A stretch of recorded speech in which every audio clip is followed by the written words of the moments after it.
Mayor Duterte, ito po ang tanong para po sa inyo. Unang tanong, sa inyong talumpati noong Nobyembre, 22 beses po kayo nagmura, Mayor.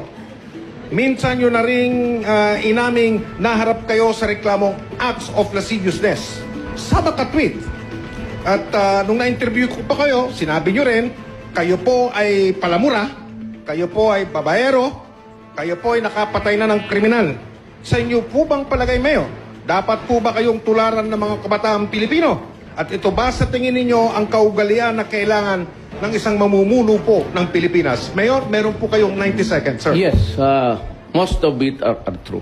Most of it are true. Criminals, well, I go after them.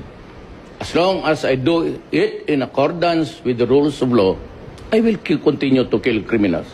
And the President will order the killing as long as it is, I said, the exercise of performance of duty.